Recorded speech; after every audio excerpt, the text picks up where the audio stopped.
I mentioned this in the intro. I didn't want to talk about it last week because I just didn't even want to entertain the idea, because we've entertained the idea a lot of recent. So many times. Us starting 0-2. It's happened 9 of the past 12 seasons. So it's happened a lot, right? People have always, and I've mentioned this more than anyone, I've always mentioned that the 0-2 start that everyone is most familiar with that has turned out the best was 2007. When we started 0-2, went to the Super Bowl, and won. So I thought I would take a deeper dive into this, take a closer look at 0-2 starts, not just in Giants franchise history, but across the league in the past 10 years. So The Athletic had a pretty good article about 0-2 teams. There have been 9 0-2 teams in the past 10 seasons that have made the playoffs. Way more than I thought. Way more. And two teams have done it multiple times. The first of which is the Houston Texans. The Houston Texans in 2023 started 0-2 with losses to the Ravens and Colts. C.J. Stroud was sacked a record number of times, and then the offensive line got healthy, and they ended up becoming AFC South champions. Now the AFC South, not the strongest division. You know, they do have the Jags, who were a playoff team 2 years ago, but Titans kind of fallen off, and the Colts are in rebuild mode. I don't know that it inspires a lot of hope, you know, because the AFC South is just a different beast than the NFC East. The 2022 Cincinnati Bengals, this was the other team that I mentioned that got off to an 0-2 start. They ended up finishing 12-4 and lost in the conference championship. They began with losses to the Steelers in overtime and the Cowboys. Again, 2 very high-quality teams. Say what you will about the Steelers. Offense, at least the past 2 seasons, their defense has been just lockdown, shutdown type unit.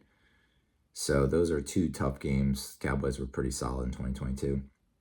And Joe Burrow was a major reason for that 0-2 start. He had 2 worst games of the season, throwing a career-high 4 interceptions in the opening week, and then season low 199 yards in week 2. And then he ended up playing to the level that we all expected of Joe Cool. The 2018 Houston Texans started 0-2. They finished 11-5, lost in the wild card. They opened 0-3 with losses to the Patriots, Titans, and Giants. I don't know if you remember that. That was like the first time that we faced Deshaun Watson. And I was not impressed. I was like, this is the guy. This is the guy.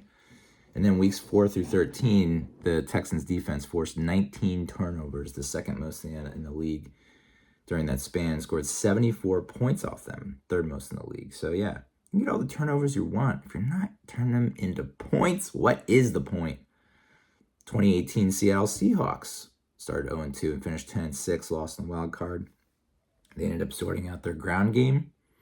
2017 Saints with Offensive Rookie of the Year Alvin Kamara and Defensive Rookie of the Year Marshawn Lattimore started 0-2 and finished 11-5, lost in the divisional round. They opened the season with losses to the Vikings and Patriots. This is when the Patriots still had Tom Brady. And they ended up trading Adrian Peterson and putting the spotlight, giving the stage to Alvin Kamara, and that paid off for them. The 2016 Dolphins started 0-2, finished 10-6, lost in the wild card. They had a 1-4 record heading into week 6, and then Jay Ajayi, their 5th-round pick from the previous season, returned healthy, and he rushed for a whole bunch of 200-yard games. The 2015 Texans, what is going on in Houston? Started 0-2, finished 9-7, lost in the wild card. They had a 1-4 start and were 3-5 at the week 9 bye, and then went 5-1 in the division. And their defense ranked 3rd in the NFL, allowing 310.2 yards per game. So I think the one common thread amongst these is the defense usually steps it up. The offensive line gets better. Those are like the 2 major themes. It's like the offensive line cuts down on the sacks, protects the quarterback, picks up yards on the ground, and the defense, tightens up. 2015 Seahawks started 0-2, finished 10-6, lost in the divisional round. They were 4-4 at the week 9 bye. They stopped blowing leads, and the defense allowed the second fewest yards per game that season. So it's a Legion of Boom, maybe the tail end of the Legion of Boom. And then the 2014 Colts with Andrew Luck started 0-2, finished 11-5, lost in the conference championship. They opened the season with losses to the Broncos and Eagles, 2 Super Bowl contenders. Oh my God, did Andrew Luck take a beating? So those are the 9 teams of the past 10 seasons. So it's not as rare as I thought it was. And I guess there's hope, but it's like if you're the Texans, it gives you the most hope because it seems like that's just in your blood to get off to a slow start and then finish strong. So I decided to take a look at, everyone knows about the '07 season with the Giants starting 0-2 and then going win the Super Bowl. But what other Giants teams have started 0-2? We know it's happened a lot in recent history, and we mostly know the results from recent history. But what about if we go back further? So as I mentioned, we're in our 100th season with the New York Giants. 24 of those 100 seasons, almost a quarter, have started 0-2. So we know about this recent stretch. The 2021 Giants, 0-2. They finished 4-13. Joe Judge is canned. 2020, 0-2. We finished 6-10, almost won the friggin' division in a very weird COVID year. Previous season, 2019, start 0-2. We finished 4-12 under Pat Shurmur. It's Daniel Jones' rookie year, Dexter Lawrence's rookie year. 2018, we started 0-2, finished 5-11, which was Saquon's rookie year. How that is possible, I don't know, because so many fucking weapons. Evan Ingram, Saquon Barkley, Odell Beckham Jr. That trio alone should get you 10 wins. And then the year before that, 2017, started 0-2, finished 3-13. Ben McAdoo gets canned before the year's over. 2015, we start 0-2, we finished 6-10 with multiple blown leads late in the game. I think Pro Football Reference had us down for an expected record of 8-8. I say we could have gone 10-6. The year before that, 2014, started 0-2, finished 6-10 in OBJ's rookie season. Defense sucks yet again. 2013, we started 0-2. We started like 0-6 or 7 that year, and we ended up finishing 7-9. So there was a stretch from 2013 to 2021 where it's like we were starting 0-2 every single year. We started 0-2 every year except 2016 and 2022, the 2 years we went to the playoffs. So in terms of recent history and the franchise, getting off to a 2-0 start, very good for your postseason chances. 0-2 start, not great. Of course, there's 07, as we keep mentioning, where we went 0-2 against the Cowboys and Packers in the opening games, and then finished 10-6, won the Super Bowl. Before that, we did not start 0-2 until 1996. Dan Reeves started 0-2, went 6-10 in his final year. And then the year before that, started 0-2 in 1995 and finished 5-11. Before that was 92, Ray Handley's last year. Before Dan Reeves came on, started 0-2 and finished 6-10. 1987, a strike year, so I don't know if you want to count that. 0-2 start, 6-9 finish. 82, also a strike year, started 0-2, finished 4-5. Before that was 1979, started 0-2, went 6-10. 1976, first year at Giant Stadium, started 0-2, 3-11 finish. 1974, started 0-2, finished 2-12. 1972, we started 0-2, finished with an 8-6 record, just missing the playoffs by a game. 1970, same deal, started 0-2, finished 9-5 with a 9-5 record, just missing the playoffs. In 1964, we finished 2-10-2. 1955 was 6-5-1 finish. 1953, 3-9. 1936, 5-6-1. 1934, started 0-2, finished with an 8-5 record, and won the NFL championship. So, as a franchise, starting 0-2, prospects not great. The 24 times that we have started 0-2, we have finished with a winning record 1, 2, 3, 4, 5 times. And of those 5 times, we've gone to the playoffs twice. And we've won both times. So 2 times out of 24. You're looking at a little under 10%, like 8% chance of making the playoffs.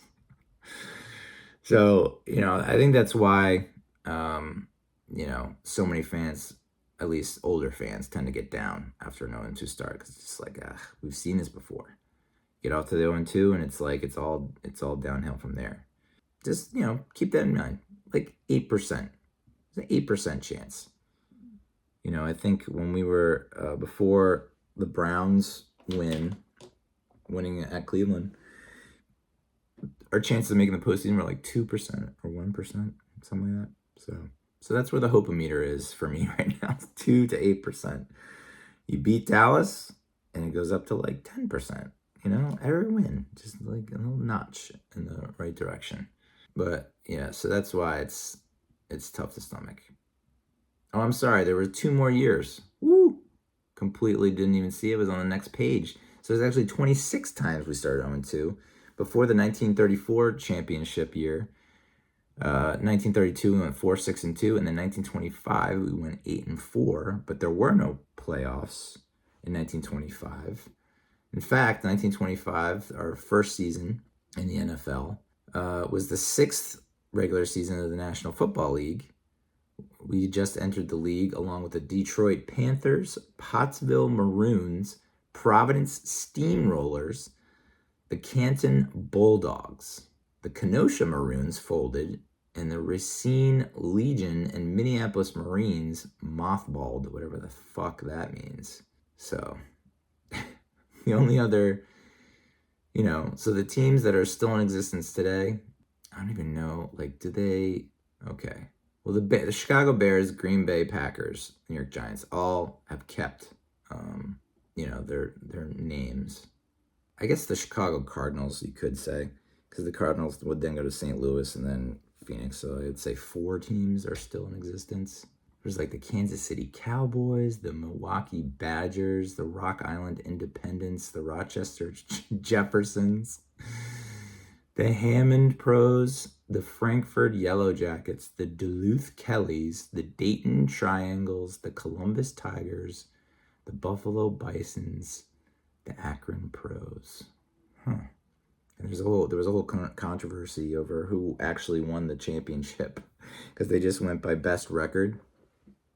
And for the longest time, I guess the Chicago Cardinals had the best record, so they were awarded it. But then the Pottsville Maroons protested it, and it became a whole thing. But very interesting. It's just like no one thought to have playoffs, huh? It was just like we were 8-4, and by winning percentage, we were in 4th place, tied with the Akron Pros, who were 4-2-2. What the fuck? The Yellow Jackets had played 20 games and won 13 of them, and they came in 6th place. Or I guess 4th place, 5th place. Very weird. Like, no one played the same amount of games. The Maroons were suspended from the league because they played an unsanctioned game against the Notre Dame Fighting Irish All-Stars or something like that. So weird. How far we've come. The schedule, though. Jesus Christ. Who knows if that Panthers game is any longer winnable? I don't know. You just don't. I mean, it's just so. It feels like we have such a tough schedule. The only game that you think might be easy is like the Colts game. And even that could get bananar.